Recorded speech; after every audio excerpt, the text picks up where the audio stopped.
Sutri, bisa kedengaran suara saya, Sutri? Bisa, Pak.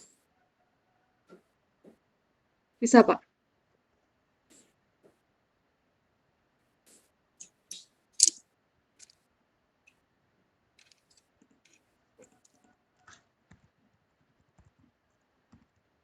Halo, Iya, Pak. halo. Kedengaran, Suara Pak. saya, Viola. Dengar, Pak. Sorry, Dengar, Pak. ya. Di sini barusan mati lampu, jadi hilang sinyalnya dan baru pulih lagi. Biasa resiko kuliah daring ya. Mati lampu, sinyal hilang dan tidak bisa koneksi. Kita lanjutkan hari ini. Barangkali ada beberapa dari kelas B, kelas A ya. Jadi tadi Dwiki menyampaikan kalau kelas A, saya sangat berharap kalau kelas A bisa bergabung dengan kita hari ini karena kemarin tidak bisa mengikuti perkuliahan karena saya juga kemarin ada agenda workshop di jurusan ya. Jadi tidak bisa melaksanakan perkuliahan dari Senin, jadi kita combine saja hari ini bercerita tentang chapter dari fisiologi hewan ini. Kita masuk di sistem saraf. Nah, pada dasarnya sistem saraf ini sudah cukup populer buat kita, artinya pemahaman dasar itu sudah sangat banyak, bukan hal yang baru lagi yang banyak tidak dipahami. Jadi saya tidak akan terlalu mendalami hal-hal yang mungkin berupa kajian struktural dan sebagainya gitu ya. Tetapi barangkali mungkin ada hal-hal yang perlu kita inikan, misalnya seperti ini, bahwa dulu di struktur hewan, saya rasanya dulu struktur hewan pernah saya singgung ya, atau di kelas lain ya, walaupun kalian tidak kuliah di neuroglia. Nah, neuroglia itu kan bagian dari sistem saraf, walaupun dia bukan merupakan sel-sel saraf, tapi dia supporting gitu ya, jadi supporting cells, dan peranannya itu sangat krusial. Bahkan berbagai macam penyakit di sistem saraf itu banyak terkait bukan karena sel sarafnya, tetapi karena gangguan pada neuroglianya. Ada misalnya salah satunya adalah ketika sel epidimal misalnya. Sel epidimal itu kan peranannya, kalau kita lihat dia kan cuman lapisan yang menjadi pelapis utama dari rongga otak. Kita kan punya otak kita itu punya rongga, ada lateral ventricle, namanya dua sisi, kemudian ada ventricle ketiga, the third ventricle dan fourth ventricle. Jadi ada 4 rongga sebenarnya di otak kita, dan masing-masing rongga itu dilapisi oleh lapisan epidimal ini gitu ya, sel-sel epidimal ini. Nah, kita melihat bahwa fungsinya secara fisik orang melihat dia sekedar pelapis gitu ya, seperti halnya misalnya tunika mukosa melapisi saluran pencernaan kita. Tetapi belakangan orang melihat bahwa gangguan pada sel epidimal ini berkaitan erat dengan munculnya berbagai macam penyakit. Karena ternyata sel epidimal, kita lihat dari strukturnya kan, sel epidimal itu bersilia gitu ya. Bersilia artinya kan setiap sel-sel yang bersilia pasti dia terkait dengan aktivitas motilitas juga. Jadi ada yang dia gerakin di sana gitu ya. Ada yang dia motilisasi di sana. Nah, kalau kita lihat apa sih gitu ya, yang dia gerakkan. Dulu orang cuman menganggap ya dia namanya juga sel-sel yang berada di permukaan ya, kebanyakan dia bersilia. Tetapi ternyata fungsi dari silia ini sangat penting karena dialah yang memberikan energi penggerak bagi cairan di dalam rongga otak kita, itu cairan cerebrospinal gitu ya. Nah, ketika cairan cerebrospinal ini, recording in progress. Ketika cairan cerebrospinal itu bergerak, jadi ada arusnya gitu ya. Nah, itu ternyata merupakan bagian yang sangat penting dalam rangka brain flushing, jadi pencucian otak. Jadi pencucian otak kita di sini dalam artian bukan merimove memori gitu ya, tetapi atau menanamkan doktrin, tapi di sini benar-benar secara harfiah dia membilas. Nah, membilas dengan cairan cerebrospinal itu, dia bilas sel-sel di ininya, oleh gerakan yang dimunculkan oleh silia dari sel-sel epidimal itu. Maka belakangan juga kalau kita lihat di 1 tahun belakang, 2 tahun ya saya melihat, orang melihat ternyata ritme pergerakan sel epidimal itu, dia itu ada ritme siang malamnya, jadi ada ritme sirkadiannya. Dan dia itu intens, pergerakannya itu sangat aktif ketika malam hari, ketika si orang ini tidur. Jadi ketika orang tidur, dia bergerak lebih aktif gitu ya. Dan usut punya usut, mengapa kok dia ritmisnya lebih meningkat di malam hari? Ternyata di malam hari itulah adalah proses brain flushing yang paling tinggi. Jadi di sana proses pencucian otak yang paling tinggi gitu ya. Pencuciannya dari mana? Salah satu toksik atau sampah dari sel-sel saraf yang dihasilkan secara rutin adalah beta amiloid. Protein beta amiloid itu kalau kalian mungkin sudah membaca, protein beta amiloid itu kan terkait dengan penyakit pikun, Alzheimer. Jadi dia kotoran, kurang lebih debris atau protein yang dihasilkan oleh saraf. Ketika saraf bekerja, dia pasti akan menghasilkan metabolit itu gitu ya. Produk metabolit itu, beta amiloid. Beta amiloid ini semua orang akan menghasilkan itu. Dan dia banyak dihasilkan pada siang hari. Jadi karena saraf kita otomatis ya, karena kita di siang hari kan terjaga gitu ya. Jadi aktivitas saraf jelas lebih banyak di siang hari. Maka toksik kita banyak diproduksi di siang hari, tetapi detoksifikasinya terjadi di malam hari. Nah, salah satu yang berperan penting adalah jasa dari sel epidimal itu yang memicu pergerakan ritmis, sehingga pembilasan dari sampah otak kita itu dari beta amiloid itu, protein beta amiloid itu lebih banyak terbuang di malam hari, sehingga nanti dia akan dikumpulkan dan dialirkan ke sistem sirkulasi gitu ya, dibuang gitu ya, menjadi produk yang tidak toksik lagi bagi otak. Nah, itulah nanti kalau kita lihat kaitannya mengapa misalnya orang yang mengalami gangguan tidur, tidur yang terinterupsi secara rutin, atau orang yang siklus ritmenya tidak jadi kelelawar lah kurang lebih gitu ya, malam dia aktif gitu ya,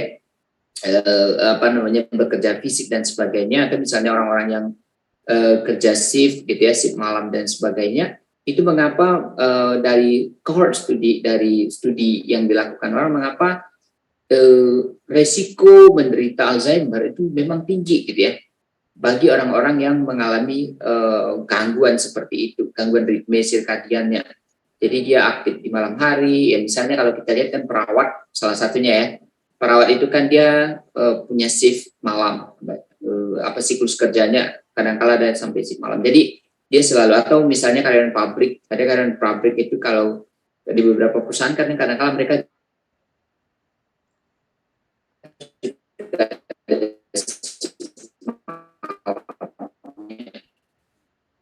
jadi itu akan menginterupsi ritme, akan merusak siklus ritme, nanti juga akan berpengaruh. Dan ternyata penelitian menemukan di kehidupan dia ketika menjelang tua gitu ya. Nah, karena pikun ini kan semua orang berpotensi pikun ya, apalagi kalau sudah sangat uzur. Tapi kalau kita lihat misalnya Pak Habibie, umurnya itu sudah sangat uzur, tetapi mengapa dia masih tidak ngomong pun masih sangat bagus gitu ya, kemudian berargumen pun masih sangat bagus, karena tidak ada tanda-tanda kepikunan di sana gitu ya.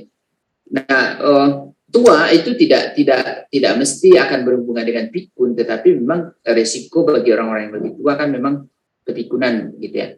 Nah, tetapi kapan dia didiagnosa sebagai gangguan penyakit gitu ya, karena pikun ini kan sebuah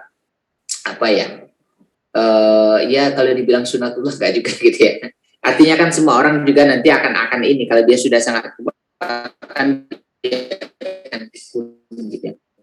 Tetapi kapan misalnya dikatakan kepikunan itu menjadi sebuah sindrom, menjadi sebuah yang gangguan yang sangat berisiko, adalah biasanya kemunculan dini. Jadi biasanya pikun kan muncul 70-an, umur 70-an ini misalnya umur 60 atau 65 dia sudah memperlihatkan Alzheimer.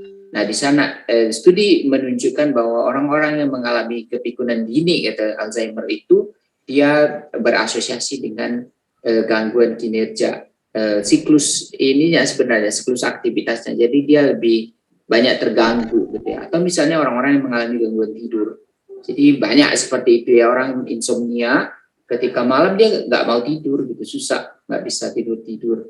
Nah itu juga akan mengganggu aktivitas dari sel epidimal itu, sehingga brain forcing-nya akan sangat terganggu. Nah, itu kita bisa melihat asosiasinya, salah satunya. Jadi yang namanya kelompok-kelompok neuroglia gitu ya, ternyata berperan penting.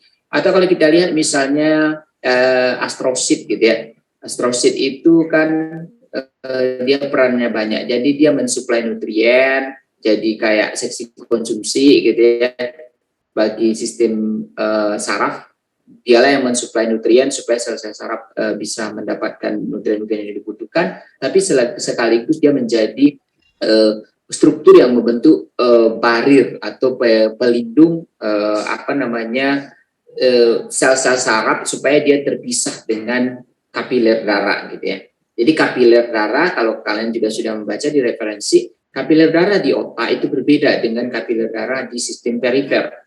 Mengapa dia harus berbeda? Karena kapiler darah di otak dia diselubungi lagi gitu ya oleh perisit, kemudian oleh astrosit itu sendiri, dan kemudian celah-celah. Kita tahu kapiler itu kan dari epitel pipis lapis gitu ya.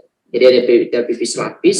Nah tentu namanya satu sel dengan sel lain kan saling berhubungan ya. Nah celah antara satu sel dengan sel lain itu kan sering menjadi tempat masuknya zat, masuknya sel-sel lain gitu ya, dari dalam darah. Leukosit kan suka menyelip-nyelip di antara itu gitu ya.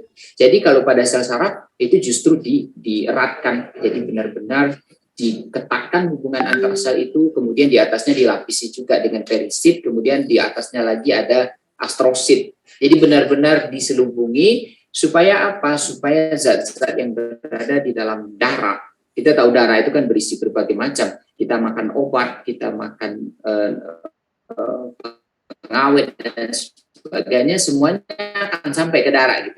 Akan selagi dia bisa diserap di saluran pencernaan, pasti dia akan sampai ke darah. Nah, ketika dia sampai ke darah, maka dia akan dibawa kemana-mana, termasuk ke otak. Maka bahaya kalau seandainya otak kemudian bisa terdedah dengan mudah, berinteraksi dengan mudah dengan kapiler darah yang berada di dalam kapiler itu. Karena nanti sel-sel saraf itu kan servernya kita gitu. Jadi harus benar-benar diprotek supaya dia tidak mudah diintervensi, dipengaruhi oleh zat-zat yang berada di dalam plasma darah. Kita tahu di plasma darah itu berbagai macam. Jadi dia kolam, kalau kita bilang kolam penampungan lah kurang lebih gitu ya. Jadi kalian hasilkan hormon ke sana, enzim ada di sana. Kemudian kalian makan nyerap pengawet dan sebagainya ada di sana. MSG ada di sana gitu ya. Pewarna ada di sana. Apalagi sel-sel yang aktif kalian lihat, leukosit ada di sana, trombosit ada di sana.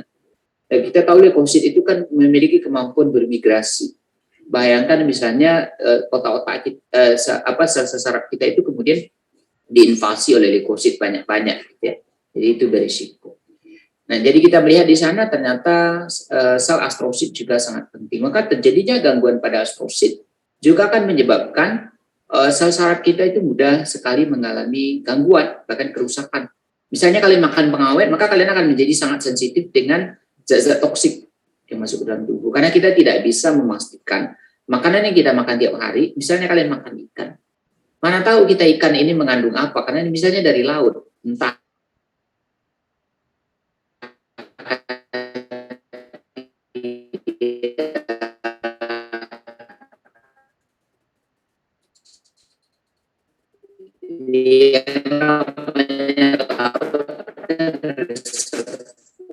juga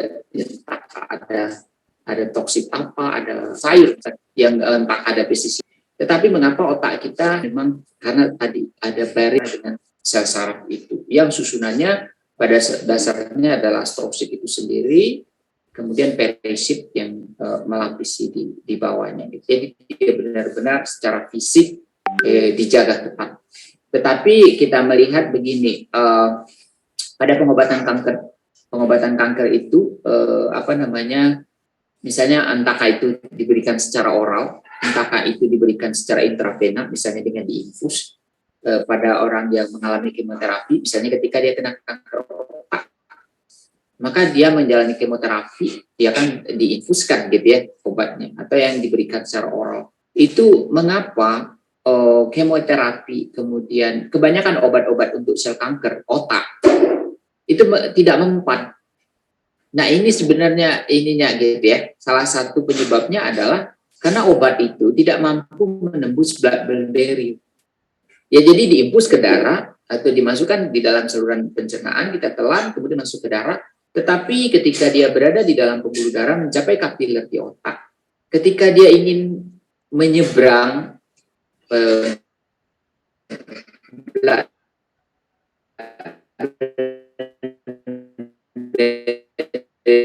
itu menyeberang di kapiler berdifusi menuju ke sel-sel otak yang darahnya dibungkus gitu ya, dibungkus dekomposisi tadi gitu ya, dan tidak ada celah obat kanker untuk sel otak, kemoterapi untuk otak itu barangkali tidak mempan.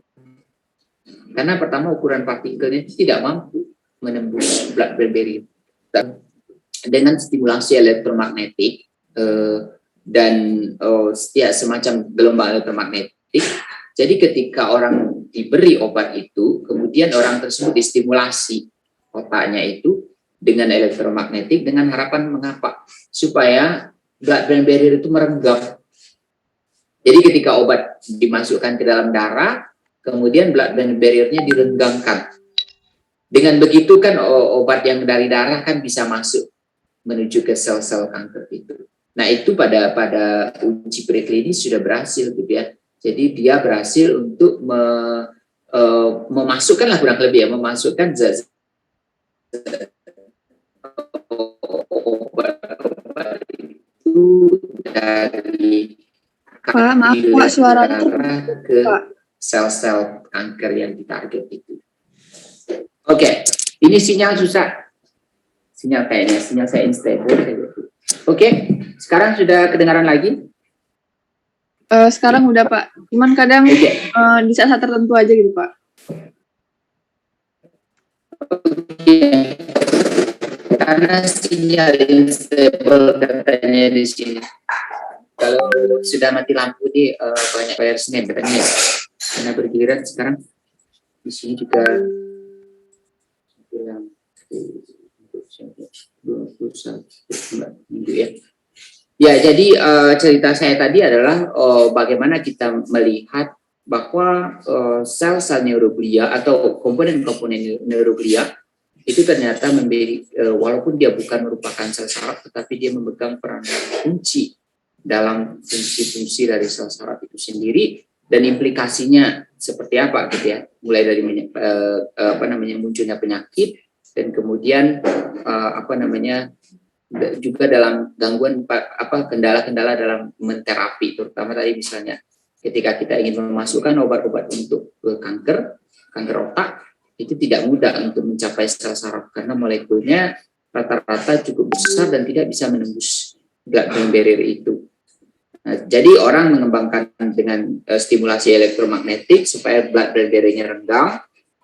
Kemudian ada juga teknologi lain adalah dengan menggunakan nanopartikel yang istilahnya dia bisa dikerahkan untuk menembus itu gitu ya, bisa diarahkan gitu ya. Jadi banyak sekarang orang mengakali supaya blood-brain barrier-nya bisa ditembus oleh obat-obatan gitu ya, sehingga nanti bisa menarget sel kanker. Itu kalau kita lihat mengapa selama ini misalnya kemoterapi untuk saraf itu, untuk sel kanker itu tidak, sel kanker otak ya, itu kebanyakan tidak efektif karena obat-obatnya tidak bisa. Ya, kita mau mengobati sel kanker tapi obatnya tetap tertahan di pembuluh darah, ya nggak bisa gitu ya, nggak bisa dimanfaatkan. Oke, kemudian kita lihat di neuroglia itu misalnya salah satunya adalah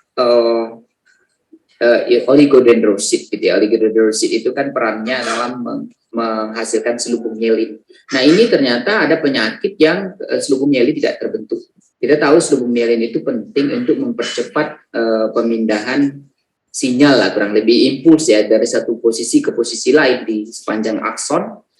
Nah, ketika akson itu telanjang, tidak ada pelapis selubung mielinnya, maka ternyata tidak ada yang namanya konduktivitas saltatoris. Kalian sudah baca konduktivitas saltatoris itu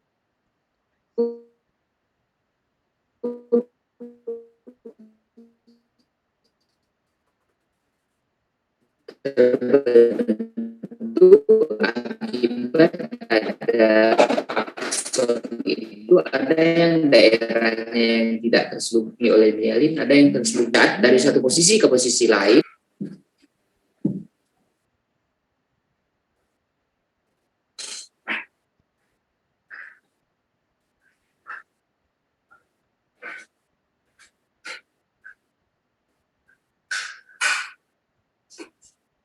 Sorry ya, saya ditelepon Pak Kajur. Jadi saya harus ignore sebentar. Jadi kita melihat betapa peranan dari ini, misalnya dari oligodendrosit ketika dia bisa mensintesis selubung myelin itu, maka itu sangat memungkinkan untuk percepatan pemindahan impuls dari satu posisi ke posisi lain di sepanjang sel saraf.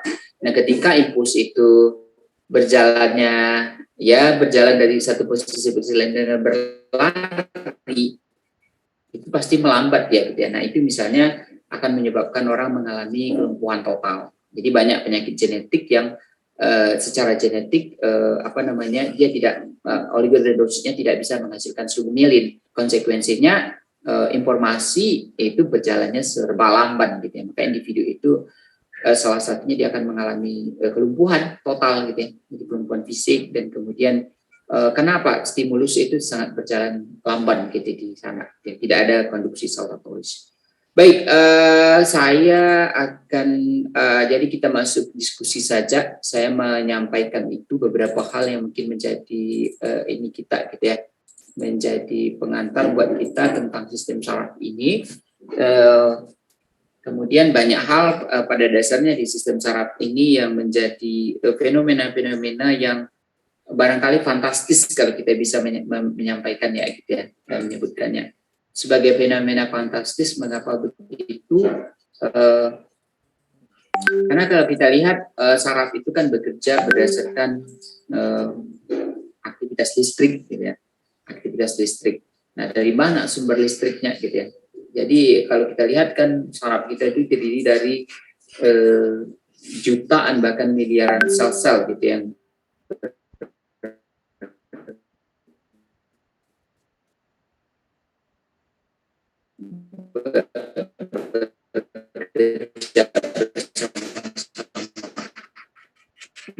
kalau satu sel saraf itu saja menghasilkan arus sekian miliampere misalnya, gitu ya. Jadi bisa satu tegangan listrik yang dihasilkan kita dengan energi listrik yang dihasilkan di otak. Gitu. Oke, saya pikir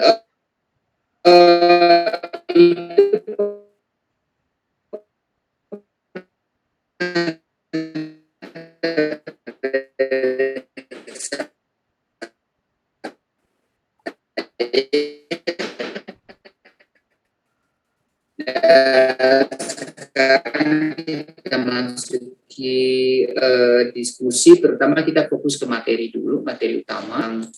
Bagaimana Brons ada kelompok sendiri, dan kemudian di neuron itu juga ada bagian tentu dia dilengkapi dengan neurotransmitter, dan juga ada dinamika bagaimana munculnya potensial aksi dari saraf itu akibat aktivitas berlalu lalangnya ion, gitu ya, melalui saluran ion itu dari dan ekstraselular dari sel saraf. Kemudian nanti bagaimana terbentuknya potensial aksi akibat jadi mekanisme transmisi atau impuls dari satu posisi ke posisi lain, dan kemudian menyeberangi sel saraf. Menyeberang, kita buka saja langsung sesi diskusi. Siapa yang kira-kira yang ingin ada yang mungkin belum dipahami terkait dengan materi kita, mungkin kita bisa mendiskusikan bersama-sama di sini. Kalau sudah memahami semuanya dengan sempurna, ya tentu kita bersyukur sekali, gitu ya. Tentu kita akan bisa berpindah ke hal-hal yang mungkin tidak di luar dari topik utama dari materi kita. Ya. Silakan.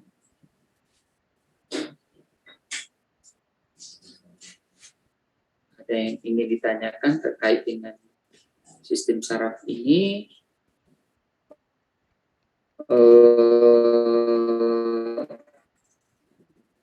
dari materi yang kalian sudah baca, atau mungkin dari ada yang menontonnya melalui video atau membacanya melalui teks gitu ya. Sutri, Viola, Vivian, Hari, Bajri, Furkon, Sonia, Hani. Kita ada 56 orang sekarang. Hayatu, Nasrikol gitu ya. Ada yang ingin ditanyakan terkait dengan materi-materi kita yang belum dipahami, kita akan diskusikan di sini. Pak, izin bertanya, Pak. Ya, silakan. Ya, terkait sistem saraf gitu, Pak, kan yang mengantarkan impuls, terus sama kayak memberikan respon gitu kan, Pak. Kan ada hewan yang geraknya lambat, kayak misalnya kukang atau sloth gitu kan, Pak. Nah, itu yang geraknya lambat itu mekanisme mulai dari penerimaan impuls sampai memberikan responnya itu gimana gitu, Pak? Kenapa bisa kayak lambat kali gitu, Pak, geraknya? Mungkin itu aja, Pak. Makasih, Pak. Oke, jadi kalau kita lihat ya memang ada misalnya hewan-hewan yang pergerakannya memang melamban seperti itu ya. Semuanya slow. Sejauh ini yang kita lihat dari kajian sistem saraf, tapi di slot atau slow loading bisa memastikan apakah lambatnya pergerakan itu memang berhubungan dengan aktivitas lambatnya jalur transmisi sinyal gitu ya, dari reseptor kemudian ke sistem saraf pusat, dari saraf pusat nanti ke efektor atau ke otot. Tetapi sejauh ini orang menemukan tidak ada sebenarnya. Jadi sarafnya normal bekerja, tetapi pergerakan yang lambat itu bagian dari adaptasi dia untuk mengkompensasi energi gitu ya. Jadi mereka kompensasi energi, penghematan energi saja gitu ya. Di ininya jalur transmisi sinyalnya tetap seperti hewan-hewan yang lain lah,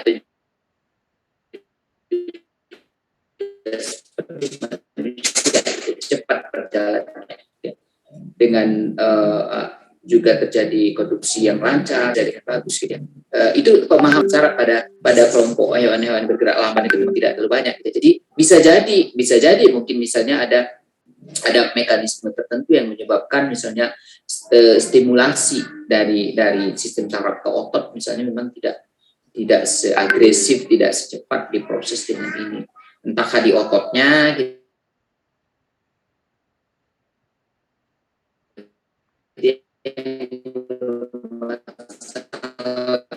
untuk mengeksekusi ini ya. Tapi dari ditinjau dari aktivitas sarafnya tidak ada perbedaan. Tapi itu menjadi kajian menarik kan, itu kan mencerminkan seberapa responsif dia terhadap suatu stimulus. Nah itu biasanya kan melibatkan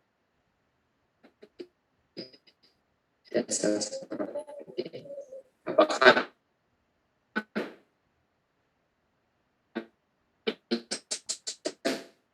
ada faktor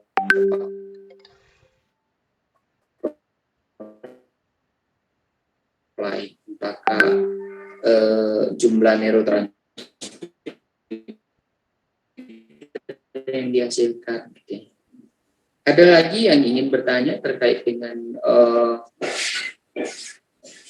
kalau tidak mungkin kita bisa mendiskusikan ini, salah satunya ini. Pak, mau nanya lagi, Pak. Ya silakan. Tapi mungkin pertanyaannya sedikit konyol ya, Pak. Kayak orang yang latah gitu, Pak. Orang yang latah tuh gimana gitu, Pak? Ada nggak hubungannya sistem saraf sama kebiasaan, Pak?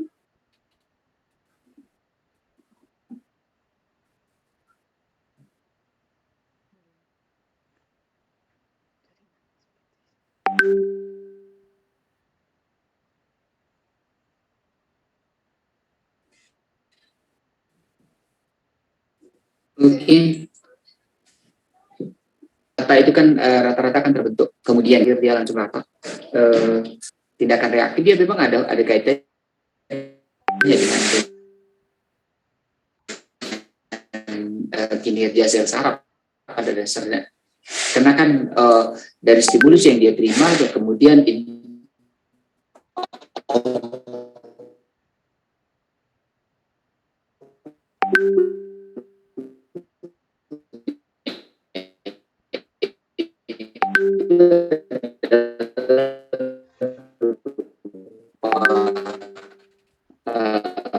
itu ya, respon reaktif yang dari jauh ini orang menganggap itu gangguan psikologis ringan. Ya, gangguan itu adalah biasa bagaimana kira-kira permanen lah kurang lebih ya. Pada orang menerima suatu stimulus yang tiba-tiba dari ucapan yang berulang-ulang gitu. Biasanya kan ucapan yang berulang-ulang, kemudian respon yang reaktif gitu ya. Nah itu barangkali juga ada kaitannya dengan bagian yang teraktivasi gitu ya. Bagian yang teraktivasi ketika ada suatu stimulus itu. Gitu. Karena kalau tidak terjadi gangguan di situ ya otomatis biasanya responnya kan sesuai dengan apa yang diinginkan. Kalau misalnya kita harus tersentuh benda panas, pasti kita tidak akan menyebabkan sesuatu yang berulang, tapi biasanya mengangkat tangan dan sebagainya, gitu, memintakan itu tindakan yang benar. Tetapi terjadi kurang lebih disorientasi lah kurang lebih ya, atau perbedaan dari respon yang seharusnya. Gitu ya. Sudah kelihatan slide saya? Mudah-mudahan bisa kelihatan. Sudah, Pak. Oke, jadi barangkali kita salah satunya kita coba fokus ke sini dulu untuk mendiskusikan. Jadi kan ini bagaimana gambaran dari terbentuknya perubahan listrik pada saraf, gitu ya. Perubahan listrik inilah yang nanti akan dipindahkan dari satu posisi ke posisi lain di sepanjang akson itu, gitu ya, kalau di sini kalian lihat. Jadi dia berpindah dari satu titik ke titik lain sepanjang akson dan nanti akan diseberangkan ke saraf berikutnya, dan saraf berikutnya juga akan mengalami kondisi yang sama. Itu yang menjalar adalah rambatan potensial aksi ini yang berubah-ubah. Kalau kita lihat fasenya itu ada fase yang ini kan resting ya, istirahat, kemudian ada depolarisasi, mengalami perubahan depolar, jadi potensial aksinya kalau kalian lihat meningkat ya. Jadi tegangan listriknya itu dari minus 70 bisa mencapai 40 milivolt. Jadi naiknya itu luar biasa. 70 tambah 40 gitu 110 gitu ya, sampai 110 milivolt dalam ini satuannya milisekon. Jadi waktunya itu sangat cepat. Jadi perubahan potensial aksi itu 1 sampai 2 milisekon saja gitu ya. Jadi lebih secepat kilat. Kalau kilat itu mungkin gitu ya, mungkin 10 milisekonan satu kilatan gitu ya. Kalau ini kalau kalian lihat seper lagi dari itu gitu ya. Nah, jadi kalau kita lihat apa yang ingin saya tanyakan di sini mungkin perlu kita dalami lagi. Di sini kan ada namanya fase hiperpolarisasi. Hiperpolarisasi ini kan akibat dari ini karakter dari saluran K+ ini kan. K+ itu dia lambat terbuka. Dan kemudian tapi ketika terbuka dia mengangu aja terus gitu ya. Jadi dia lambat juga menutup, delay pula menutup. Maka akibatnya kalau kita lihat kan dia itu mulai terbuka di sini. Mungkin ada grafik yang menggambarkan ini. Gitu ya. Nah di sini gitu ya, mulai terbukanya saluran K+ itu kan di puncak, justru puncak depolarisasi. Kalau awal mengapa misalnya potensial aksi ini naik di sini ini karena saluran ion sodium ya. Saluran ion sodium kan mudah terbuka tetapi cepat pula tertutup. Jadi ketika ada suatu stimulus yang memicunya, maka kita lihat saluran ion sodium akan terbuka. Maka terbukanya saluran sodium, maka kita tahu sodium itu kan banyak di luar sel. Tadi akan masuk ke dalam. Maka otomatis di dalam sel akan meningkat muatan positif. Maka otomatis potensial aksi juga akan meningkat ya, karena jumlah muatan positif itu berbanding lurus dengan potensial aksi yang terbentuk. Jadi potensial aksinya semakin positif. Jadi karena sodiumnya masuk banyak ke dalam sel melalui salurannya. Tetapi nanti kan dia cepat tertutup. Jadi beberapa milisekon berjalan dia akan tertutup. Lalu kemudian barulah disusul oleh terbukanya saluran potasium gitu ya. Jadi kalau kita lihat potasium itu kan ini 3 ke 4. Jadi area ini dia baru terbuka. Dan di sini baru terbuka. Jadi delay dia. Setelah sodium menutup baru dia terbuka. Nah ketika dia terbuka, ya otomatis di dalam kan awalnya tadi kan K masih terkurung. Kemudian sodium masuk. Ya otomatis membludak lah muatan positif di dalam kan. Karena K belum keluar, kemudian Na masuk K plus, Na plus, ya otomatis dia akan banyak di dalam, gitu ya, positif, akan makin positif di dalam. Tetapi ketika saluran saluran sodium ditutup, maka tidak ada lagi sodium yang masuk, maka tidak akan ada pertambahan muatan positif, tapi kemudian K plus terbuka. K plus ini kan banyaknya di dalam ya, saluran K plus terbuka, saluran potasium terbuka, maka K pasti kalau dibuka kan pintunya dia akan keluar gitu ya, karena dia banyaknya di dalam, maka kalau dibukakan dia pasti keluar. Gak beda dengan sodium, sodium itu kan banyak di luar, kalau dibukakan pintunya dia akan masuk ke dalam sel. Nah K plus itu barulah dia keluar. Ketika dia keluar ya otomatis karena dia bermuatan positif, maka muatan positif keluar, maka di dalam akan kembali negatif. Karena berkurang gitu ya, jumlah muatan positifnya berkurang di dalam karena K plus keluar. Sementara sodium yang akan menambahkan positif itu tidak ada lagi, gitu ya. Tidak ada lagi masuk. K plus akan keluar, tapi kalian lihat bahwa K plus ini salurannya sifatnya itu dia, lihatlah delaynya sampai pada 2 milisekon baru dia terbuka, kemudian baru tertutup kembali, itu kan di kawasan sini gitu ya. Jadi dia delay sekali 4 milisekon. Jadi butuh waktu yang cukup lama buat dia untuk menutup. Ada panjang waktunya dari 2 milisekon ke 4 milisekon ini gitu ya. 4 atau 3,5 milisekon ini baru dia menutup. Artinya kalau kita lihat terjadinya hiperpolarisasi itu kan akibat dari lambatnya menutup saluran sodium. Pertanyaannya gitu ya, apakah hiperpolarisasi ini berguna nggak gitu ya untuk saraf itu sendiri, atau ini hanya konsekuensi yang tidak menguntungkan bagi kinerja sistem saraf kita? Ada yang bisa jawab nggak, Hari atau Hania atau Vivian atau yang lain ya? Kira-kira apa sih gunanya hiperpolarisasi sehingga Allah membuat desain seperti ini gitu ya? Jadi gelombangnya itu kenapa nggak sampai di sini, nanti ya udah sampai ini kan udah balik ke dasar, ya udah naik lagi gitu ya, atau stop gitu ya. Jadi satu gelombang ini kenapa kok harus ada hiperpolarisasi pula gitu ya? Harus ada pula karakter saluran ion yang dia melambat, lemot terbukanya gitu ya. Lemot terbuka dan lambat pula tertutup. Karena dia lambat tertutup itulah maka terjadi hiperpolarisasi. Jadi K plusnya keluar banyak, sudah hampir habis di bawah. Ini kan sudah sangat negatif dia. Artinya kan sudah hampir habis muatan positif di dalam. Barulah dia mulai mengalami penutupan. Nah kira-kira secara fisiologis hiperpolarisasi ini ada gunanya nggak gitu ya? Ada justru merugikan. Kalau sepintas lalu kan kita lihat ini merugikan nggak? Merugikan. Karena mengapa? Dia memperpanjang. Karena impuls itu kan satu ini ya, satu gelombang gitu ya. Kalau seandainya dia sampai di sini saja nggak ada ini kan udah satu selesai. Balik ke resting kemudian, maka itu akan bisa berjalan cepat gitu ya. Transmisinya nggak mesti delay kayak gini gitu ya. Jadi perpindahan dari satu titik ke titik lain itu mungkin akan lebih cepat. Nggak nunggu hiperpolarisasi ini. Hiperpolarisasi ini kan kalau kita pandang secara harfiah dia berleha-leha, memperpanjang yang harusnya satu gelombang impuls itu hanya 3 milisekon selesai, akibat ini dia delay sampai 5 milisekon.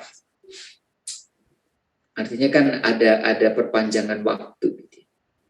Pertanyaan saya adalah apakah terjadinya hiperpolarisasi ini ada maknanya enggak gitu ya, ada untungnya enggak atau malah rugi? Silakan ada yang ingin menanggapi. Vivian atau Furkon atau Restu, kemudian Sylvia juga, Rima, Nisa, Safira, silakan ya. Abrar, kemudian Taufik, Rodi. Izin coba jawab, Pak. Ya, silakan. Kalau menurut Furqan, kenapa hiperpolarisasi itu berguna itu, Pak? Walaupun dia memperpanjang pola dari itu sendiri, tapi jika dari repolarisasi itu dia terus menurun dan tidak ada hiperpolarisasi, tidak ada stimulus atau rangsangan yang membuat dia naik lagi, Pak. Seperti yang dijelaskan di sana, jika suatu stimulus yang tidak dapat memicu naiknya potensial membran itu melampaui ambang batas, dia tidak akan menimbulkan potensial aksi. Jadi kalau misalnya dia stopnya di bawah, terus dia tidak bisa, tidak ada stimulus yang menaikkan dia lagi tuh, dia tidak akan lanjut di selanjutnya gitu, Pak. Sedangkan kalau dia ada hiperpolarisasi dan memicu dia untuk ke resting state dia dan melanjutkan untuk ke selanjutnya tuh lebih gampang dan stimulusnya tuh udah ada gitu, Pak. Kalau menurut Furkan gitu, Pak. Oke, jadi itu pendapat Furkan bahwa dengan adanya hiperpolarisasi ini akan memudahkan lagi dia back ke sini ya, kembali ke resting state, dan kemudian nanti ketika ada stimulus dia akan mudah mengalami depolarisasi. Ada pendapat lain nggak? Kira-kira mengapa kok harus? Ya, silakan Fajri. Ya, silakan. Menurut Fajri mengenai perannya hiperpolarisasi itu tadi kan dibahas adanya potensial aksi, adanya masuk dan keluarnya ion Na+ dan keluarnya K+. Dan jika hiperpolarisasi itu tidak ada, otomatis pengeluaran ion kalium itu tidak ada dan menumpuk di dalam tubuh manusia gitu, Pak. Jadi kalau penumpukan kalium otomatis itu akan mempengaruhi fisiologi tubuh lainnya seperti otot dan lain-lainnya, Pak. Jadi untuk itu hiperpolarisasi diperlukan untuk pengeluaran ion kaliumnya, Pak. Oke, jadi ada kaitannya misalnya dengan supaya ion kalium banyak dikeluarkan dari dalam sel gitu ya, dalam jumlah yang lebih banyak gitu ya, dengan ya dibiarkan dia keluar sebanyak-banyaknya gitu ya. Oke, ada lagi nggak yang bisa berpendapat selain dari Furqan dan Fajri tadi menanggapi kira-kira? Kalau secara umum kan ini seperti merugikan aja dia, melambat-lambatkan, memperpanjang satu gelombang. Satu gelombang impuls itu kan dari sini, dari terjadinya resting, depolarisasi, repolarisasi, hiperpolar, balik lagi ke resting. Tadi kan kenapa nggak singkat aja dari resting, depolar, repolar, resting lagi gitu ya? Nah, mesti hiperpolar. Kenapa harus ada delay seperti ini? Nah, mungkin ini ada kaitannya kalau kalian sudah melihat juga mungkin di materi ada istilahnya yang kita kenal dengan pendilean gitu atau refraktori. Jadi ada namanya periode refraktori.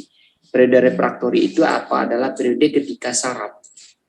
Jadi hiperpolarisasi ini terkait dengan refraktori.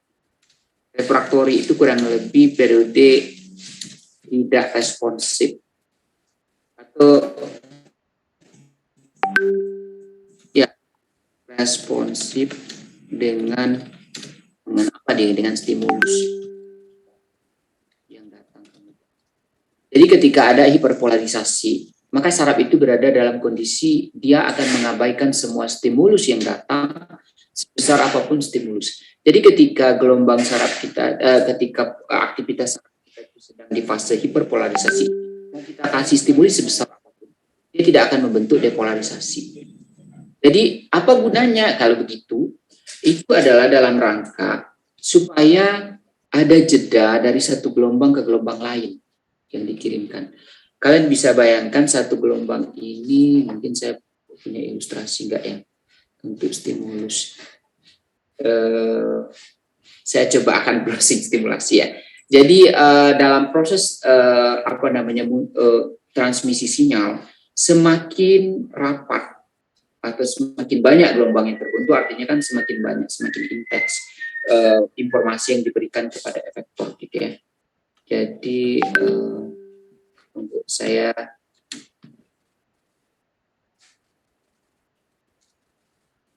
jadi ketika terutama misalnya untuk impuls rasa sakit, itu rasa sakit itu kan pada dasarnya gelombangnya tetap seperti itu. Apa yang membedakan antara rasa sakit dengan rasa tidak sakit adalah kerapatan frekuensi atau jumlah gelombang yang terbentuk gitu ya. Jadi semakin banyak gelombang yang terbentuk akan semakin berat rasanya, kita akan semakin sakit rasanya.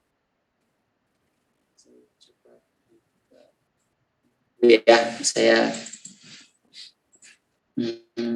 animal physiology sistem saraf di sini yang bisa kita tampilkan nanti. Karena di sana kita bisa terbayang nanti mengapa stimulasi ini mungkin ya bisa menggambarkan ini. Di sini aja deh. Oke, saya akan tampilkan part listing ini saja. Advanced portion of screen. Nah, kita fokusnya kelihatan nggak ya? Udah kelihatan slide-nya? Udah, Pak. Ya, jadi yang saya maksud ini tadi, mengapa harus ada hiperpolar yang bawah ini?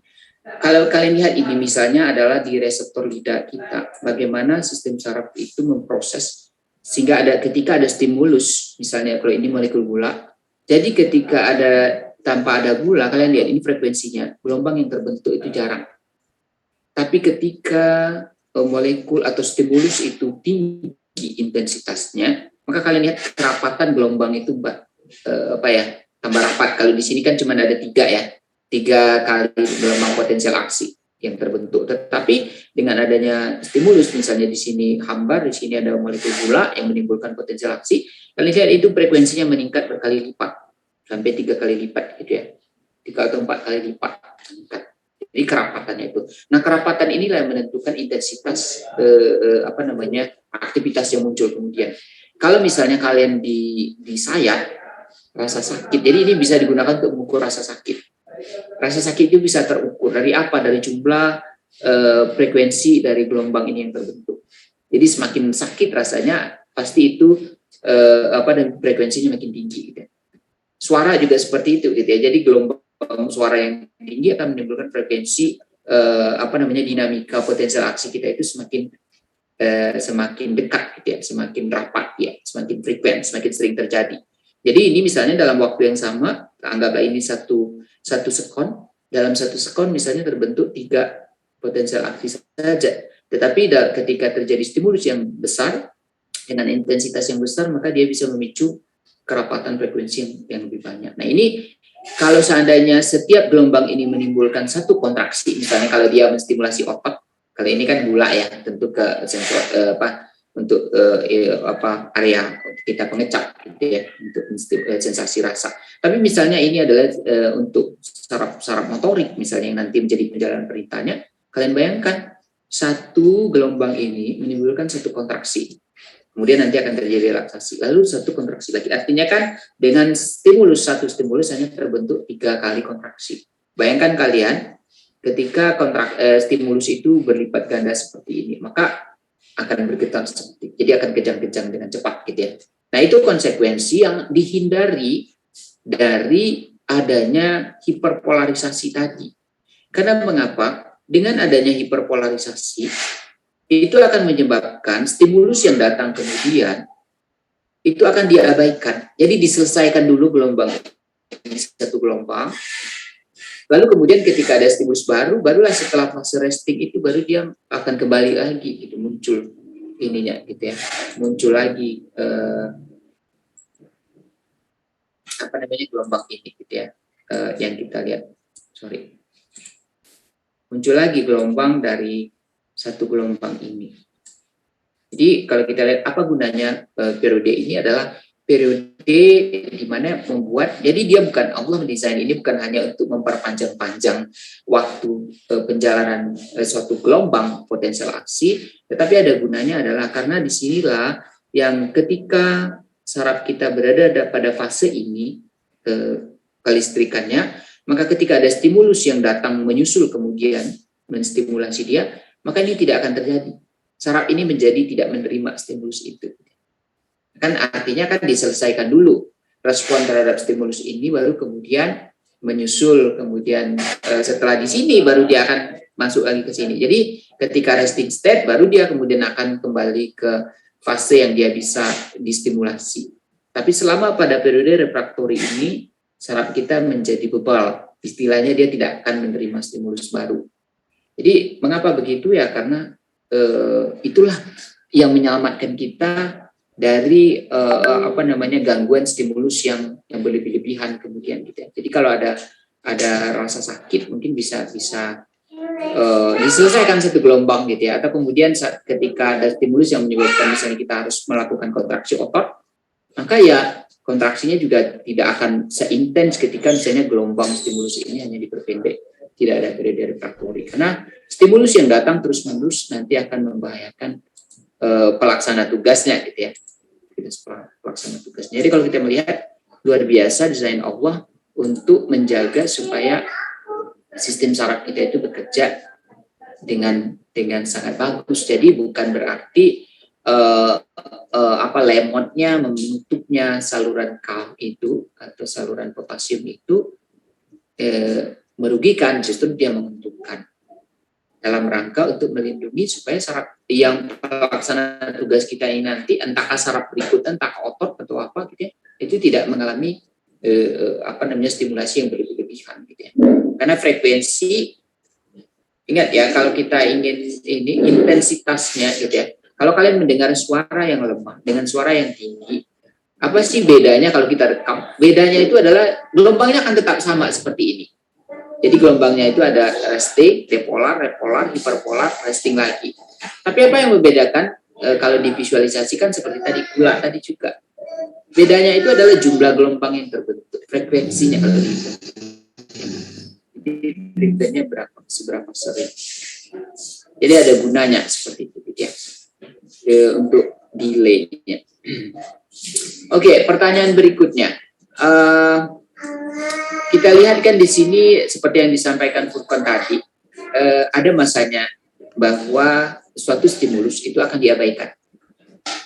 Entahkah karena memang ketika saraf kita sedang berada di fase refraktori ini, hiperpolarisasi ini, sehingga dia tidak akan menerima stimulus. Tetapi ada stimulus-stimulus yang karena stimulus itu lemah, maka dia tidak bisa menyebabkan begitu banyak saluran ion terbuka. Tidak mampu membuka saluran ion sodium yang dalam jumlah banyak. Otomatis kalau pintu-pintu sodium ini tidak banyak terbuka, hanya separuh saja terbuka, maka jumlah sodium yang masuk ke dalam sel kan sedikit. Apa konsekuensinya adalah muatan di dalam sel juga tidak akan terlalu membludak. Nah, saraf kita, sistem saraf pada hewan itu punya ini. Jadi dia sangat tegas ya. Tegasnya apa? Dia sistemnya ini tercapai, akan diproses dari ambang batasnya. Jadi suatu stimulus kalau dia bisa menyebabkan perubahan peningkatan ion sodium di dalam yang menyebabkan potensial aksinya naik sampai -55, maka dia akan bisa menyebabkan depolarisasi dan kemudian akan terbentuk potensial aksi. Tetapi selama suatu stimulus, kalian lihat di sini, stimulus itu tidak bisa menyebabkan terjadinya terbukanya saluran sodium yang banyak dan kemudian menyebabkan potensial aksi di membran listrik di membran sel saraf itu mencapai -55 atau lebih, maka jangan berharap dia akan diproses. Nah, kira-kira kalian bisa mencontohkan itu enggak kira-kira? Kapan kira-kira stimulus yang kayak apa sih yang nantinya tidak mampu memicu itu ya? Kira-kira stimulus seperti apa? Izin menjawab, Pak. Ada yang Iya, silakan Sutri. Kira-kira menurut Sutri? Contoh stimulus yang fail initiation. Ya, abaikanlah kurang. Contohnya kayak makanan yang hambar gitu, Pak. Makanan yang hambar, terus suara yang pelan. Jadi ini nggak jelas. Ya, jadi benar. Jadi stimulus yang lemah lah kurang lebih ya. Jadi begini, misalnya kita makan makanan, pada dasarnya orang sudah menambahkan garam di sana. Tetapi karena garamnya sangat sedikit, ketika kita cicip nggak ada terasa sama sekali. Padahal garamnya ada loh, molekul garamnya itu ada di larutan, di kuah atau makanan yang kita makan. Tetapi kok nggak terasa? Mengapa dia tidak terasa? Karena ketika molekul garam yang sangat sedikit itu bersentuhan dengan reseptor di lidah kita, lalu kemudian interaksi molekul itu dengan reseptor kita itu tidak mampu menyebabkan saluran-saluran ion itu terbuka lebih banyak, sehingga potensial aksi yang terbentuk di reseptor kita itu sedikit banget, tidak sampai -55 itu nggak bisa naik. Maka dia ada stimulusnya tapi nggak bisa diteruskan gitu, karena tidak bisa menyebabkan potensial aksi, maka dia tidak akan, informasi itu tidak akan dirambatkan ke otak. maka tidak akan ada persepsi gitu. Makanya kita ini kok nggak ada sinek. Kita misalnya suara tadi ya, suara yang sangat pelan, kita mendengar suara kok apa ya, rasanya nggak terdengar, orang ngomong tapi nggak terdengar. Mengapa begitu? Ya karena pelan, jadi getaran yang dibuat oleh suara itu tidak cukup untuk menyebabkan terjadinya perubahan potensial aksi lebih dari ambang batas itu gitu ya, atau sampai ke ambang batas itu atau lebihnya. Suara yang sangat pelan itu cahaya yang sangat redup. Nah, mungkin ada titik cahaya, tapi kita tetap tidak bisa membuat melihat sesuatu gitu di sana gitu ya. Itu juga karena stimulus yang terjadi itu, stimulus yang muncul itu tidak mampu menyebabkan terjadinya perubahan potensial aksi. Jadi dia main ada ambang batasnya, jadi ada nilainya. Kamu mencapai ini, maka akan diproses oleh saraf. Tapi kalau enggak, jangan harap. Jadi akan diabaikan gitu ya. Diabaikan artinya sarafnya tidak akan meneruskan ke saraf-saraf berikutnya gitu ya. Nah, itu kalau kita lihat, makanya ada threshold atau ada ambang batas. Jadi ada nilainya yang harus dipenuhi oleh suatu stimulus supaya dia bisa diproses, diteruskan ke saraf pusat dan kemudian akan muncul entah itu berupa persepsi rasa atau misalnya tindakan gitu ya, kontrol motorik kita atau apa terdengar oleh kita, misalnya diproses oleh lobus auditoris di otak kita, cahaya, rasa. Jadi itu yang membedakan ini kita suatu stimulus apakah dia akan diproses atau tidak. Saraf seperti itu menentukannya gitu ya.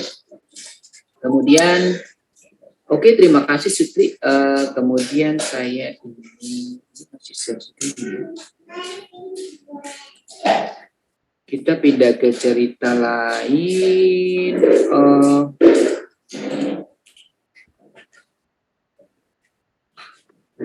State, saya sudah jelaskan di sini.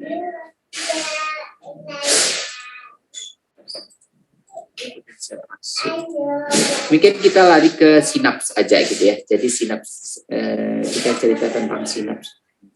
Karena sinaps ini dia menjadi banyak background.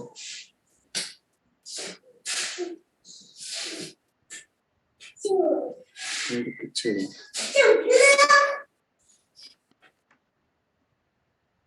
Oke, perbedaan kan ada sinap listrik dan ada sinap kimiawi ya, yang di dalam ini kita kelihatan slide-nya ya. Jadi kan kalau kita melihat dalam ketika suatu impuls ini, ketika suatu stimulus diterima oleh reseptor, maka stimulus itu akan menyebabkan perubahan potensial aksi yang kita kenal tadi dengan gelombang ini, potensial aksi ini. Potensial aksi itu kan akan merambat sepanjang akson, lalu kemudian ketika dia sudah sampai di ujung terminal akson, maka dia kan harus diseberangkan supaya dia bisa dipindahkan ke saraf lain. Dan saraf lain nanti akan meneruskan lagi, karena saraf itu tidak ada yang menjulur dari kaki satu sel saraf sampai ke otak gitu ya. Pasti dia sambung menyambung satu persatu. Jadi ditransmisikan sepanjang itu. Nah, jadi ketika suatu stimulus telah sampai di ujung terminal akson itu, nah kemudian impuls itu kan harus diseberangkan. Harus menyeberang dia ke sel saraf lain. Nah, dia menyeberang melalui sinaps. Nah, kita lihat bahwa sinaps ada dua tipe. Ada sinaps listrik, kemudian ada sinaps kimiawi. Sinaps listrik kalau kita lihat secara spesifik, mengapa dia dibilang listrik? Karena di sini benar-benar ion atau muatan-muatan itu berpindah menyeberangi ini. Jadi dia punya jembatan khusus yang merupakan gap junction, jadi penghubung antara satu saraf dengan saraf lain. Jadi antara ujung akson dengan saraf berikutnya itu ada penghubung fisik, benar-benar punya jembatan dia. Itulah gap junction ya. Nah di sana dia merupakan saluran ion. Jadi ketika misalnya tadi di sini tadi saluran ion terbuka akibat terbukanya saluran stimulus, maka ion-ion sodium kan masuk ke terminal akson ini. Lalu kemudian kan terjadi potensial aksi. Nah, nanti ion sodium itu akan menyeberang ke sini. Ion K juga akan bisa menyeberang ke sini. Konsekuensinya sel-sel di sini juga akan mengalami peningkatan jumlah muatan positif gitu ya. Jumlah muatan positif. Nah, kemudian sedangkan yang kimiawi kalau kita lihat dia tidak memiliki jembatan, maka ion-ion tidak mungkin bisa berpindah langsung gitu ya. dari mana dia bisa berpindah gitu ya. Maka di sana dia dimediasi oleh neurotransmitter. Jadi neurotransmitternya inilah yang akan menjadi mediator supaya saraf berikutnya mengalami perubahan potensial aksi. Dengan cara apa? Kalau kita lihat ini kerjaan si neurotransmitter, dia tukang bukakan saluran ion pada saraf berikutnya. Jadi ketika neurotransmitter dilepaskan, dia akan menempel di reseptornya dan dia akan membukakan saluran sodium. Sehingga sodium yang berada di luar sel pada postsinap ini akan masuk ke dalam ini gitu ya. Nah, maka akan terjadi peningkatan gitu ya. Maka nanti terjadi potensial aksi juga. Nah, pertanyaan saya, kira-kira dari dua mekanisme ini, mana yang cepat prosesnya? Kalau dilihat dari prosesnya, mana yang lebih cepat terjadi perubahan pemindahan potensial aksinya? Tipe sinap listrika atau sinaps kimiawi kira-kira? Ada yang pernah baca nggak? Atau dari mekanisme ini saja? Kira-kira menurut kalian mana yang butuh waktu lebih lama untuk sampai terjadi perubahan itu? Mami, Menjawab, Pak. ya silakan Anissa. Terima kasih, Pak. Kalau dibandingkan dengan sinaps kimiawi itu untuk transmisi potensial aksinya itu yang paling cepat prosesnya itu sinaps listrik, Pak, menurut Nisa.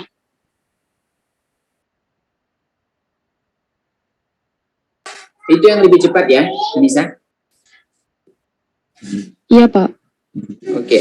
Ya, jadi secara ini kan transmisi dengan sinap listrik kan jelas kalau kita lihat dari mekanismenya dia lebih cepat. Karena kan ionnya benar-benar langsung nyebrang. Ketika ion nyebrang ya secepat itu gitu. Jadi nggak ada mekanisme. Kalau kita lihat kan di untuk transmisi sinyal penyeberangan impuls melalui sinaps kimia kan ini nih. Banyak prosesnya kan.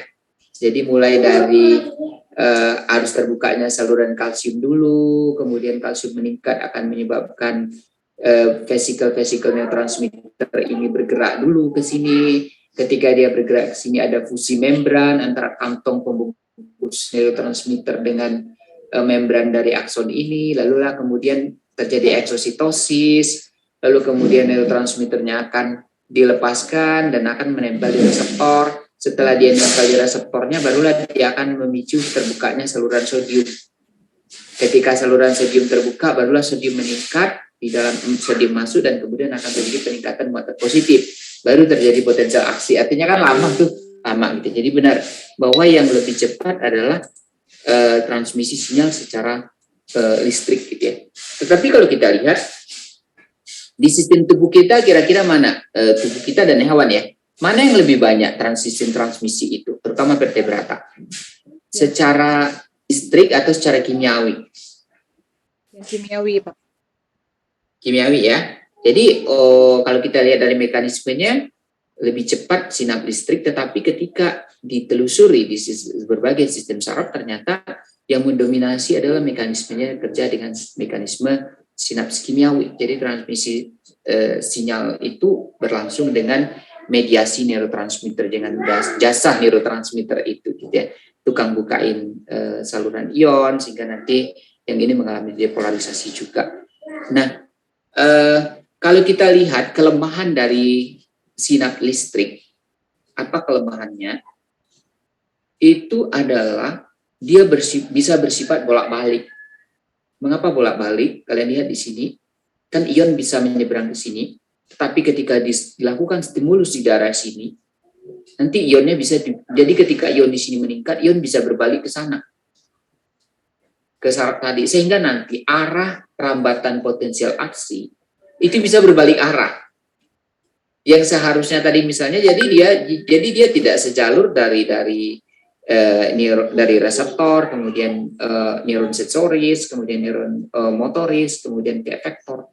Itu bisa berbalik dia gitu ya. Nah ini kan kalau seandainya di sistem tubuh kita banyak mekanisme transmisi sinyal yang berjalan seperti itu, maka itu kacau. Karena mengapa ya, impuls nanti akan bisa salah gitu ya. Ada yang tidak dilakukan, ada yang tidak diindikan. Misalnya ada perintah terhadap otot untuk berkontraksi, itu itu menjalannya dari reseptor, kemudian neuron sensoris, kemudian neuron motoris, lalu ke otot. Bayangkanlah nanti pas di neuron motoris dia balik lagi ke neuron sensoris gitu ya. Malah yang terstimulasi kemudian adalah reseptor gitu ya, bukan ototnya. Seharusnya bergerak, ini malah reseptornya misalnya ini kan merespon gitu ya. Maka itu kan kebalik gitu ya. Jadi desain Allah itu sudah sangat ini gitu ya. Jadi sinap-sinap listrik ini kebanyakan dia bisa dihitung dengan jari lah kurang lebih proses-proses dalam tubuh. Salah satunya misalnya dalam kalau pada invertebrata banyak gitu ya. Jadi invertebrata banyak menggunakan jasa sinap listrik ini. Tetapi pada vertebrata itu didominasi oleh sinapsi kimiawi, tetapi pada vertebrata juga terdapat sinap listrik ini. Terutama untuk transmisi-transmisi yang membutuhkan kecepatan tinggi. Apa misalnya yang terlibat dalam sirkuit refleks itu melibatkan sinap listrik salah satunya ya. Di kombinasinya. Tetapi dia sangat beresiko, sangat risky karena ada kemungkinan arus balik gitu ya. Jadi bisa berbalik arah. Kalau ini kan nggak mungkin dia bisa berbalik. Mengapa dia nggak bisa berbalik? Kalau kalian lihat, mengapa kok transmisi sinap melalui sinaps kimiawi tidak bisa berbalik? Misalnya dari sini bisa berbalik, sini nggak mungkin. Karena neurotransmitter kan cuma ada di presinaps. Kalian lihat, nggak ada di sini dihasilkan neurotransmitter. Jadi mau gimana membalikkan gitu ya? Mau dari sini melepaskan neurotransmitter, di sini juga nggak ada reseptor untuk neurotransmitter dan tidak ada channel-channel sodium. Jadi tidak. Ini bersifatnya satu arah. Jadi satu arah ini ternyata jauh lebih baik supaya arus atau arah dari rambatan impuls dan sampai nanti ke pelaksana perintah itu benar-benar berjalan satu arah gitu ya, sesuai direction. Oke, kemudian kita lihat di sini. Kira-kira dengan mencermati sinaps ini. Sinaps ini kan menjadi target buat kita untuk menstimulasi atau menghambat stimulus saraf. Ini juga misalnya digunakan dengan penggunaan obat bius dan sebagainya. Ya. Obat bius, kemudian racun, racun ular dan sebagainya kan banyak bekerja di sinaps ini yang dia hambat ya, aktivitasnya. Nah, pertanyaan saya kira-kira apa saja sih yang bisa kita ini kan bisa kita pengaruhi dari sinap ini supaya informasi tidak bisa berpindah gitu ya. Jadi potensial aksinya tidak bisa terbentuk pada saraf berikutnya sehingga kan informasi tidak mengalir, terstop di sana. Misalnya kalau kalian lihat kan obat pembiusan itu kan akibat ini. Akibat informasi yang diterima oleh reseptor neuron sensoris itu tidak diteruskan ke saraf pusat. Makanya tidak akan ada rasa, tidak diterima rasa. Karena mengapa dia nggak sampai ke otak? Ya. Kalau tadi misalnya dia punya tidak mencapai threshold, dia mencapai threshold kan. Kadang-kadang kan operasi itu kan disayat gitu kan. Itu kan reseptor banyak menerima stimulus yang sangat ini gitu ya, sangat kuat. Artinya kan bukan karena rasa yang tidak sampai itu bukan karena stimulusnya tidak mencapai potensial aksi yang memadai gitu ya. Dia mencapai tetapi karena terjadi hambatan gitu ya. Jadi dipotong, di-cut gitu ya arus itu dan itu kejadiannya adalah salah satunya di neurotransmitter. Pertanyaannya kalau kita melihat dari gambaran skema sinaps kimiawi ini, kira-kira di mana saja yang bisa kita gunakan untuk menghentikan supaya informasi tidak menyeberang dari satu neuron ke neuron lain melalui sinaps itu?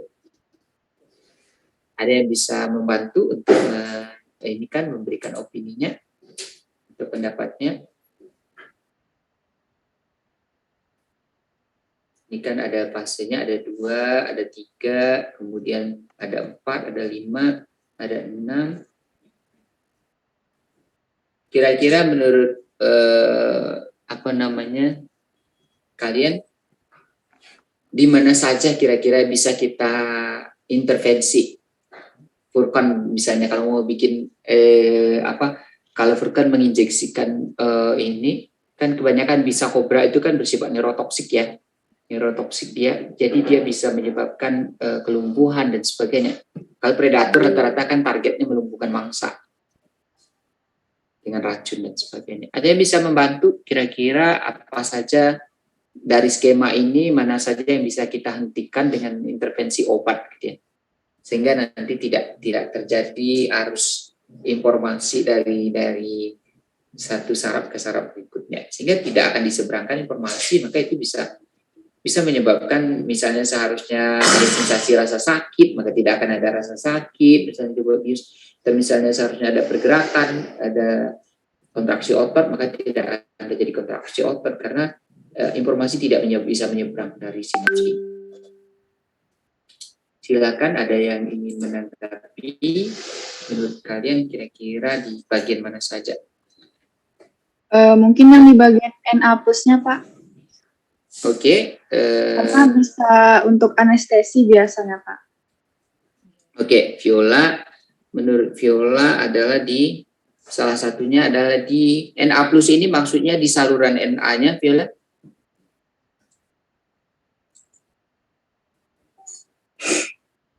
Halo Viola, saya ingin konfirmasi. Iya, Di Pak. NA plusnya itu di salurannya, saluran sini ya? Iya Pak.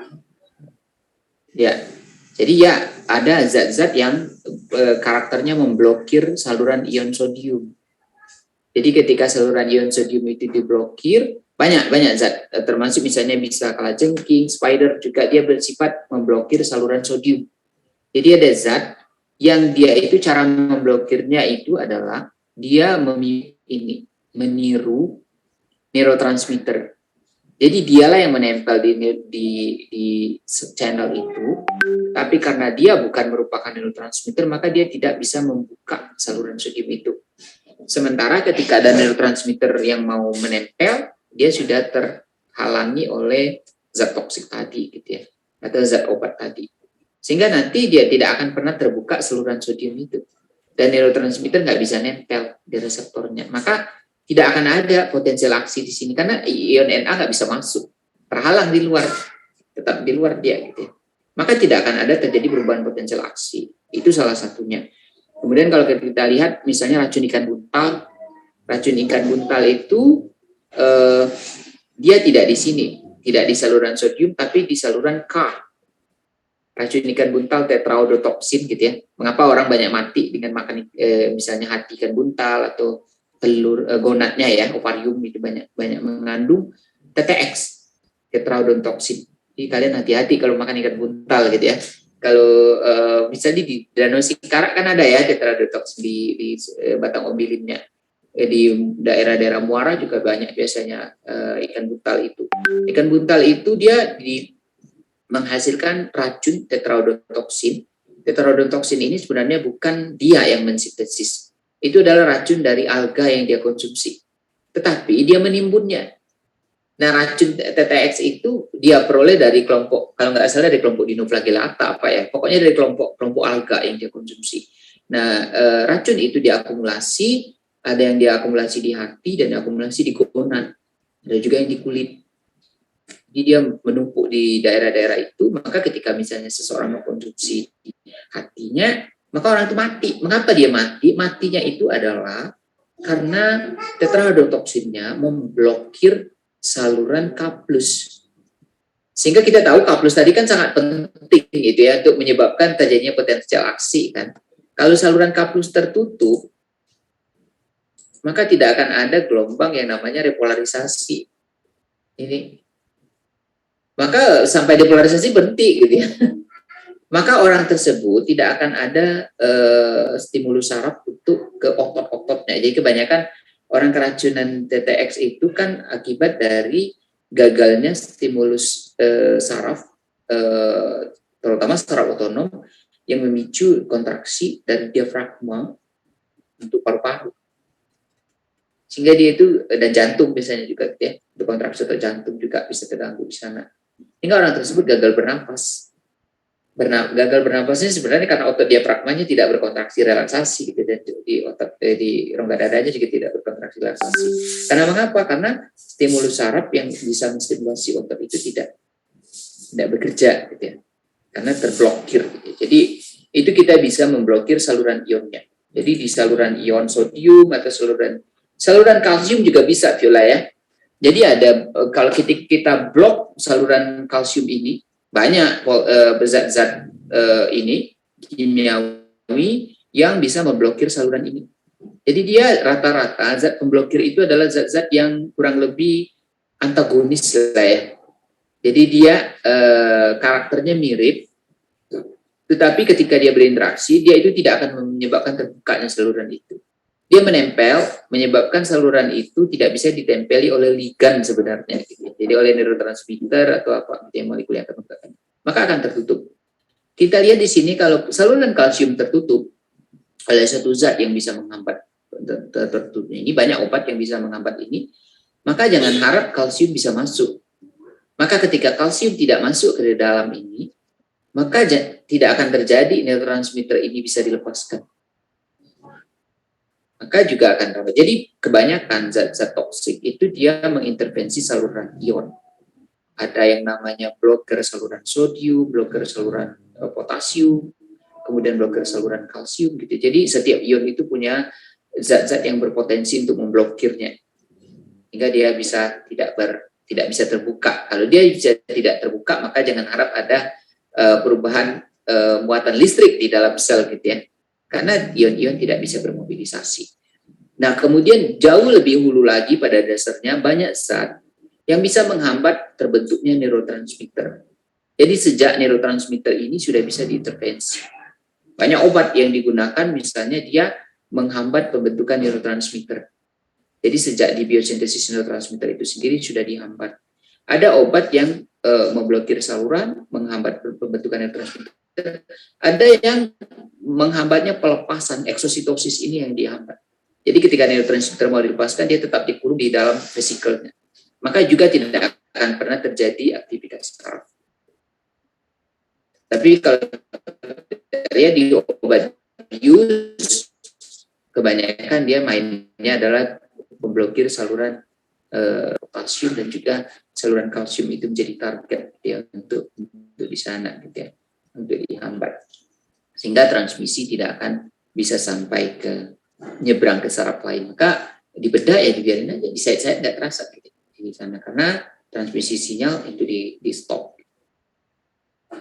Oke, saya pikir itu kemudian kalian lihat di sini bahwa mungkin kalian juga sudah membaca bahwa neurotransmitter ketika dia sudah dilepaskan di suatu sinaps, di celah sinaps itu dia dilepaskan, maka nanti dia akan menempel, segera akan menemui reseptornya di saraf berikutnya, di membran saraf berikutnya ya. Nah, kan dia menjadi tempat menempelnya itu merupakan bagian dari saluran ion sodium kebanyakan gitu ya. Nah, kita lihat saluran neurotransmitter ketika dia sudah melaksanakan tugasnya, dia harus dihilangkan, harus di-removal. Nah, pertanyaan saya, mengapa kok harus dihilangkan gitu ya? Kalau kita lihat dari ilustrasi ini, mungkin ada yang bisa membantu. Kenapa dia harus dihilangkan seketika setelah dia melaksanakan tugasnya? Misalnya asetilkolin gitu kan, setelah dia dilepaskan, nanti dia menempel di reseptornya di sini, dan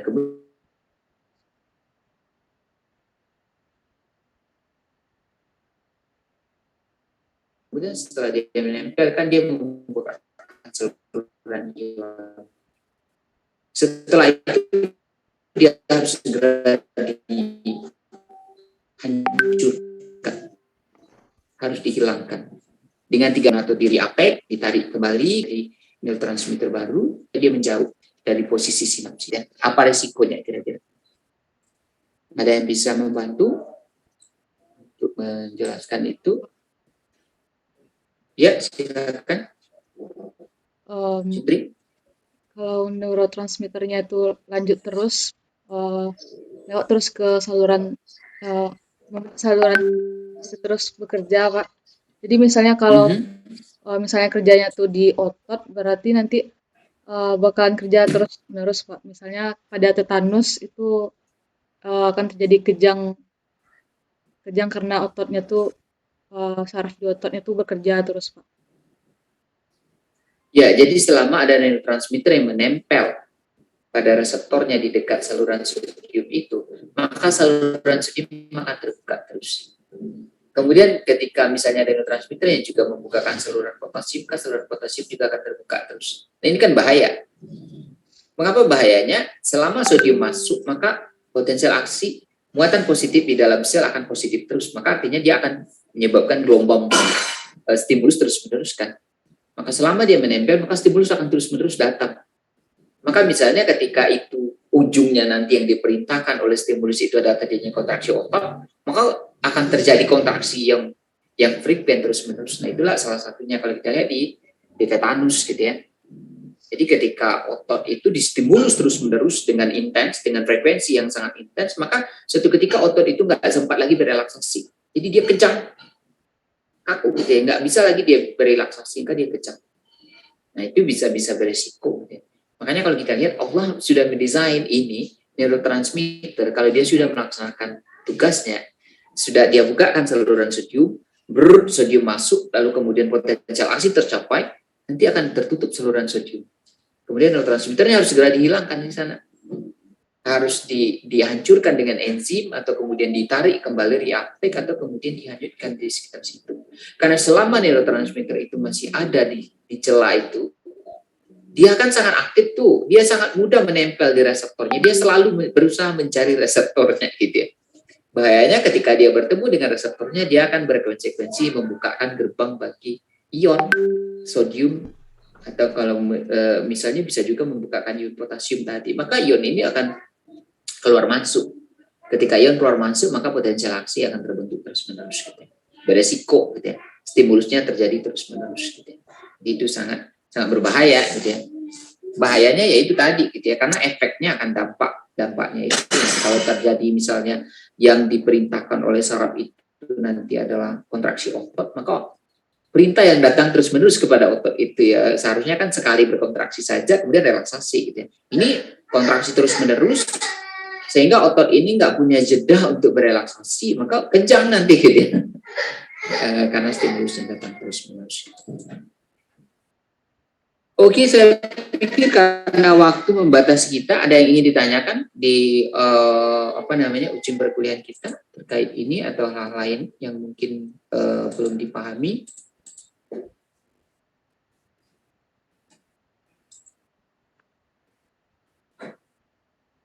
Kita banyak membahas di prinsip-prinsip dasar saja, okay, di mekanisme ini. Ada 57 orang.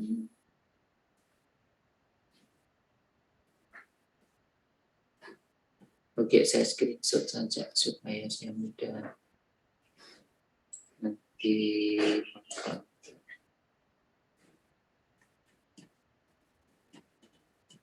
Screenshot aja ya pengganti.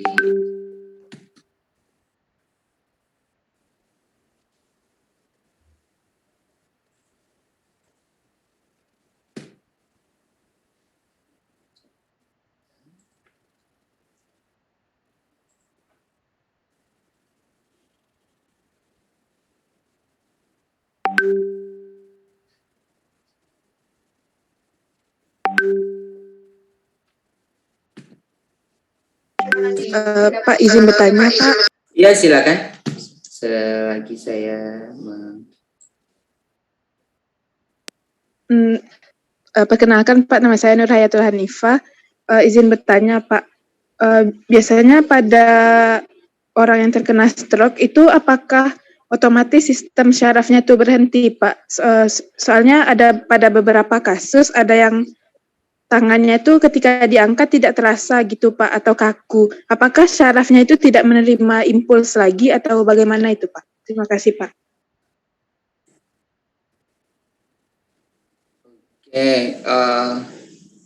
Oke, Nur Hayatul. Jadi masih kedengaran suara saya enggak? Barusan saya dapat kabar sinyal unstable di sini.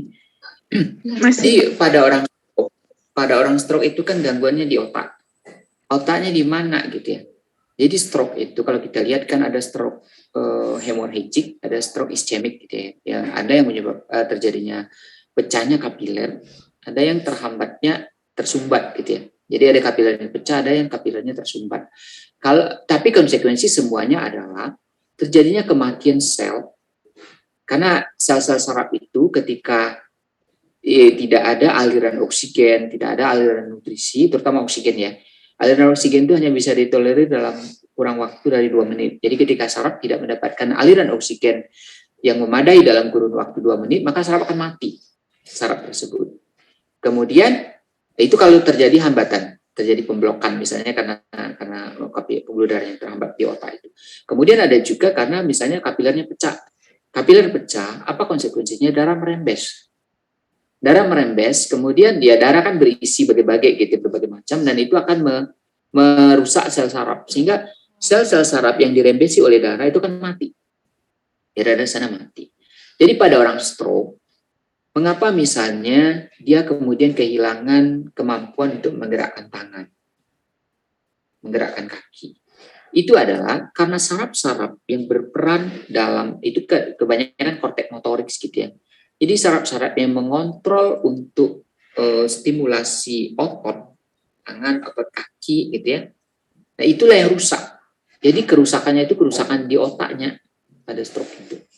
Sehingga ketika sel saraf itu rusak, mati dia karena kekurangan oksigen dia, atau karena dia kena lumbaran darah tadi gitu ya, kena lumbaran darah kaki, maka sel-sel saraf yang rusak itu maka tidak adakan lagi daerah yang memproses stimulasi tadi. Jadi misalnya kalau ada stimulasi untuk pergerakan dan sebagainya, maka tidak ada.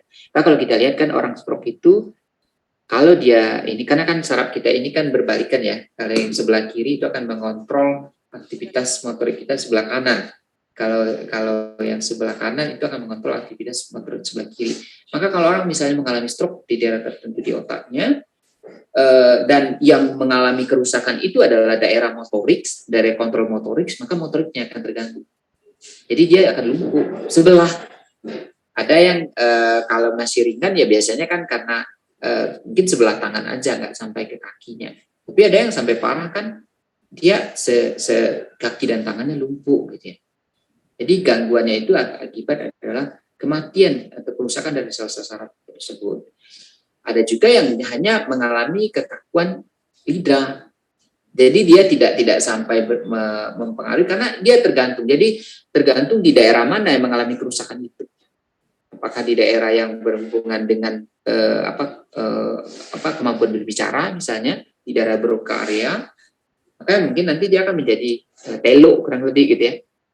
Menjadi ngomongnya juga nggak terlalu lancar gitu ya, karena stimulus untuk gerakan otot lidah juga terganggu. Kemudian kalau ada yang lumpuh sebelah, ada yang kakinya saja, ada yang tangannya saja, seperti itu gitu ya. Jadi begitu yang pada orang stroke itu memang tidak ada lagi impuls yang berjalan yang bisa menstimulasi itu ya, karena sarafnya sendiri gitu ya, pusat processingnya itu sendiri yang memang mengalami kerusakan gitu ya, di daerah sana.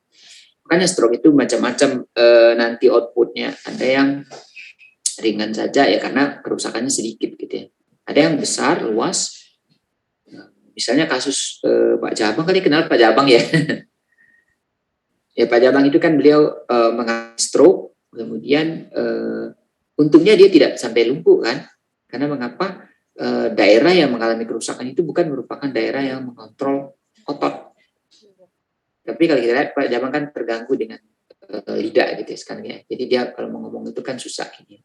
Ya karena itu juga pusat yang terganggu itu adalah saraf yang dilumeri oleh darah atau kurang mendapatkan asupan oksigen ketika terjadi stroke itu adalah daerah itu gitu, daerah yang mengontrol untuk Broca area misalnya untuk pusat berbicara gitu ya, itu kontrol lidah kita.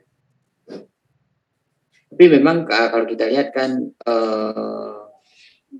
stroke itu kebanyakan yang terjadi kan memang di daerah-daerah yang berhubungan dengan motorik. Saya tidak tahu apakah itu ada kaitannya dengan mungkin karakter pembuluh darah di sana yang memang lebih sensitif gitu ya, daripada daerah lain. Jadi kelihatan kebanyakan output stroke itu kan orangnya jadi memang kebanyakan kontrol motorik yang terganggu gitu ya, di sebelah. Nah sekarang orang sudah mengembangkan bagaimana caranya orang mengatasi supaya saraf itu kemudian bisa berfungsi lagi. Ada yang menstimulasi. Jadi ada terapi, dia distimulasi sehingga terjadi saraf di daerah sana yang sisa-sisanya. Ada saraf itu kadang-kala dia menjadi hibernasi kurang lebih ya. Itu masih bisa dibangkitkan dengan stimulasi elektromagnetik, dengan stimulus listrik dan sebagainya. Dia bisa beraktivitas kembali. Itu yang mungkin bisa diterapi. Tetapi kalau sarafnya memang sudah damage, sudah mati, ya nggak bisa lagi gitu ya. Tetapi sekarang juga selain tadi menstimulasi saraf yang tidur, yang tidak fungsional tadi, bisa berfungsi lagi. Tapi kalau misalnya sarafnya sudah mati, orang sekarang sudah mengembangkan terapi stem cell. Jadi ada sel punca yang nanti akan meregenerasi sel-sel otak itu. Sehingga ada sekarang kalau kalian lihat ada yang, tapi walaupun itu masih tahap percobaan gitu ya. Ada yang mengindikasikan bahwa dengan stem cell, dengan ditambahkan sel punca, diinjeksikan, maka stem cell-nya itu akan memicu perbaikan dari area itu, sehingga dia ternyata bisa bergerak lagi pasca stroke gitu ya. Tapi tentu punya keterbatasan juga gitu ya, dia tidak bisa merepopulasi, memperbaiki seluruh bagian, jadi tergantung juga keparahan dari tingkat kerusakan. Oke, saya pikir itu saja perkuliahan kita hari ini. Terima kasih, dan minggu depan kita akan berbicara tentang fisiologi otot. Jadi di bagian akhir di perkuliahan kita, dan dia tidak terlepas dari cerita hari ini gitu ya, karena otot itu adalah pelaksana utama dari tugas sistem saraf gitu ya. Sistem saraf itu tukang perintah aja gitu ya. Tapi yang melaksanakan tugas sebagian besar dari tubuh kita adalah otot gitu ya. Kita akan secara khusus minggu depan membahas tentang bagaimana otot bisa beraktivitas gitu ya. Terima kasih. Assalamualaikum warahmatullahi wabarakatuh. Waalaikumsalam warahmatullahi wabarakatuh, Pak. Waalaikumsalam warahmatullahi Terima kasih, Pak. Terima kasih banyak, Pak. Recording stopped. Asip. Saya tutup ya. Baik.